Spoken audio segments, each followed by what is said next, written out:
Hello বন্ধুরা, welcome back to my channel. আমার নতুন একটি ব্লগে তোমাদের সবাইকে স্বাগত জানাই। আমি তো ভালোই আছি, তোমরা কেমন আছো? আশা করি তোমরা সবাই ভালো আছো আর সবার সুস্থতা কামনা করে আজকের ভিডিওটা শুরু করছি। তো আজকের ভিডিওটা কি হয় না হয় পুরোটা কন্টিনিউ করতে থাকো, স্কিপ করো না। আশা করি আজকের এই ভিডিওটা তোমাদের খুব ভালো লাগবে। তো ভিডিওটা প্রথম থেকে শেষ অবধি দেখো, শেষে কিছু জিনিস তোমাদের সঙ্গে শেয়ার করব, সেইগুলোই তোমাদের ভালো লাগবে। তো চলো ভিডিওটা এখন থেকেই শুরু করছি। আর এখন বাজে সকাল 9টা। তো আমি তো মায়ের বাড়িতে এসেছিলাম কয়েকদিন আগে, আর সেখান থেকে মাকে নিয়ে চলে এসেছি কলকাতায় ঋদ্ধিষকে ডাক্তার দেখাবো বলে। আর আজকের সেই দিন ঋদ্ধিষের চেক আপের দিন, তাই জন্য দেখো আমি আর ঋদ্ধিষের পাপা ঋদ্ধিষকে নিয়ে যাচ্ছি চেক আপে। তো পিজিতে ওর চেক আপ হয়, কি হয় না হয়, আজকে কি করি না করি সবটাই তোমাদের সঙ্গে শেয়ার করব। প্রথমে তো তোমরা দেখতেই পেলে যে আমাদের সঙ্গে বাবা আসছিল, কিন্তু বাবা না বাজারের দিকে গেল। তো বাবা বলল যে যদি কোনো প্রয়োজন পড়ে তো বলবি, আমি চলে যাব। কিন্তু প্রয়োজন পড়বে না, কারণ দুজন যাচ্ছি, আর কোনো সমস্যা নেই, আর দুজনকে তো যেতেই হবে। এখন স্ট্যান্ডে যাচ্ছি, আর স্ট্যান্ডে এসেই না 5-10 মিনিট দাঁড়িয়েছিলাম, তারপরে বাস পেয়ে গেছি। দেখো বাসে উঠে পড়েছি, আর বাবা ওই দিক দিয়ে বাজারে চলে গেল। আর বাবা ঋদ্ধিষের জন্য, আমাদের জন্য যা করে না, কোনো কিছু দিয়ে কোনো কিছু তুলনা করা যায় না। আর বাবা মারা তো এমনই হয়, তাই না? যাই হোক, দেখো ঋদ্ধিষকে নিয়ে যাচ্ছি, আর ঋদ্ধিষ তো প্রচণ্ড দুরন্ত, মানে এটায় হাত দেবে, ওটায় হাত দিবে, এই দিকে লাফ দেবে। ওই জন্য দেখো ওকে মানে জাঁকিয়ে ধরে রেখেছি। আর তোমাদের সঙ্গে কথা বলতে বলতে দেখো অনেকটা রাস্তা পৌঁছেও গেছি, আর কিছুক্ষণ বাকি। তো এইটা কোন জায়গায় বুঝতে পারছো তো? এটা হচ্ছে শিয়ালদা। তো রেল স্টেশন থাকার জন্য এখানটায় ভিড় বা স্টপেজগুলো তাড়াতাড়ি দেয়, এই জন্য দেখো দাঁড়িয়ে আছি। আর ওখানে না তাড়াতাড়ি পৌঁছে গেলেই ভালো, কেন বলো তো? কারণ মানে দুবার দেখানো হয়েছে, 3বারের সময় টিকিট কেটে, আর টিকিট লাইনে তো অনেকক্ষণই ভিড় থাকে, তোমরা তো জানো এসএসকেএম হসপিটালে এরকম ভিড়ভাট্টা হয়। তো নাম্বার 1 সেই জন্য। তো দেখো চলে এসেছি কার্ডিওলজি ব্লক। এইখানে ঋদ্ধিষের মানে চেক আপ হবে। ওর একটু হার্টের মানে প্রবলেম রয়েছে, তো সেইটা কি হলো না হলো তার জন্যই এসেছি। ঋদ্ধিষের জন্মের পর থেকে যবে মানে এই প্রবলেমটা ধরা পড়েছে, তবে থেকে তো কলকাতায় আসা যাওয়া করছি, ডাক্তার দেখাচ্ছি, চেক আপ করাচ্ছি।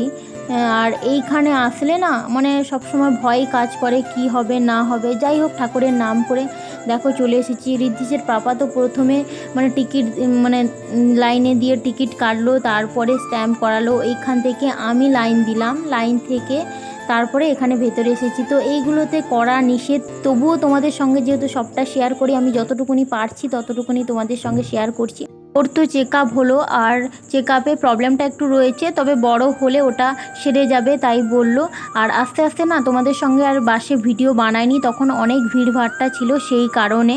তো দেখো বাড়িতে পৌঁছে গেছি, বাস থেকে নেমেই বাড়িতে পৌঁছে গেছি, আর স্ট্যান্ডের কাছেই বাবার বাসা। তো এসে দেখো আলু আর উচ্ছে মাখা হয়েছে, সবজি তরকারি হয়েছে, মাছের ঝোল রয়েছে, আর আম, এই দিয়েই মানে দুপুরের মেনু। আর কোনো কিছু হয়নি, এই দিয়ে খাওয়া দাওয়া হবে।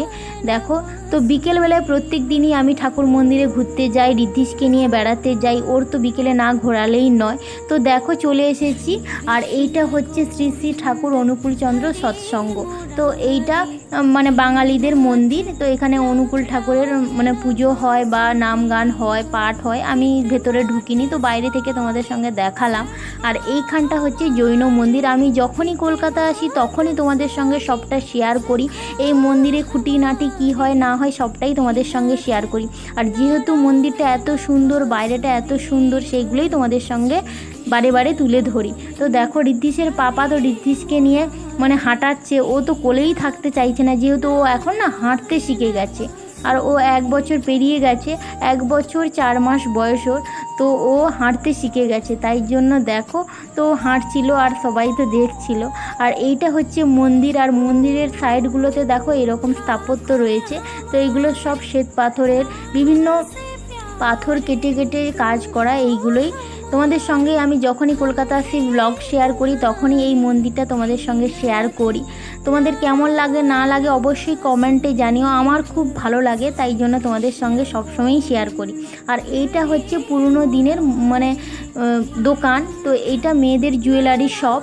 তো এখানে মানে জুয়েলারি পাওয়া যায় এই দোকানে। আর মন্দিরের বাইরেটা দেখছো, এটা হচ্ছে বাগান বাড়ি। তো এইখানে বিভিন্ন মানে স্থাপত্য রয়েছে আর ভেতরে সমস্ত কাঁচের কারুকাজ করা। আর এইটা হচ্ছে মন্দিরটা। আর মন্দিরের এই দিকে দেখছো না, এটা হচ্ছে যিনি মানে মন্দিরটা প্রতিষ্ঠা করেছেন ওনার মূর্তি রয়েছে। আর বাইরেটা এটা হচ্ছে বাগান বাড়ি। তো মাছেরও পুকুর রয়েছে। আর ব্লগটা বড় হয়ে যাবে বলে না আমি তোমাদেরকে আর সবটা শেয়ার করিনি। আর এইটা হচ্ছে একটা মজার বিষয়, দেখো কয়েকদিন পরেই তো জন্মাষ্টমী, তাই জন্য জন্মাষ্টমীর ভিডিও এখানে শ্যুট হচ্ছে। দেখো মানে ইউটিউবে এরা দেবে, ভিডিও দেবে, সেই কারণে তো মা যশোদা তো রয়েছে। আর এইখানে সব দেখো মানে নাড়ু গোপাল এইগুলো সব বাচ্চাদের সাজিয়ে এনেছে। তো ওরা ভিডিও শ্যুট করছিল, মানে অনেকজন দাঁড়িয়ে দেখছিল। আর যেহেতু মন্দিরটা এত সুন্দর চারিদিকে কারুকাজ করা, তো এইখানে ভিডিও শ্যুট করলে ভালো লাগবে দেখতে। আর বিকেলবেলায় যেহেতু এসেছি, এরা মানে আলো থাকতে থাকতে বিকেলের, তাই জন্য শ্যুট করছিল, তাই জন্য ওখানে একটু দাঁড়িয়ে দেখছিলাম। তো ভিডিও শ্যুট করছিল তাই দেখছিলাম। তোমাদের কেমন লাগলো এগুলো জানিও। তো এটাই আজকের মানে চমক ছিল তোমাদের জন্য। আমার ভিডিওগুলো কে কোথা থেকে দেখছো অবশ্যই কমেন্টে জানিও। আর প্লিজ বন্ধুরা, তোমরা আমাকে কমেন্ট করো, কে কীরকম ভিডিও দেখতে চাও কমেন্ট করো। কারণ তোমরা কমেন্ট না করলে না আমি বুঝতে পারছি না যে আমার ভিডিওগুলো তোমরা পছন্দ করছো কি করছো না। তো আর যারা রেগুলার ভিউয়ার্স আছো তাদেরকে অসংখ্য ধন্যবাদ। আর নিউ ভিউয়ারদের পাশে থাকার জন্য অনুরোধ জানাচ্ছি। আমি ঋদ্ধিশের পাপা, ঋদ্ধিশকে নিয়ে আবারও একটা অন্য মন্দির এসেছি। এটাও একটা জৈন মন্দির। তো আগেরটাই ভিডিও করা নিষেধ ছিল, এটাই ছিল না, তাই জন্য তোমাদের সঙ্গে শেয়ার করলাম। তো ভিডিওটা এখানেই শেষ করছি। কেমন লাগলো না লাগলো অবশ্যই জানিও। আর ভালো লাগলে চ্যানেলটা সাবস্ক্রাইব করে পাশে থাকো। সবাই ভালো থাকো, সুস্থ থাকো। নেক্সট দেখা হচ্ছে অন্য কোনো ভিডিওতে। সবাইকে টাটা।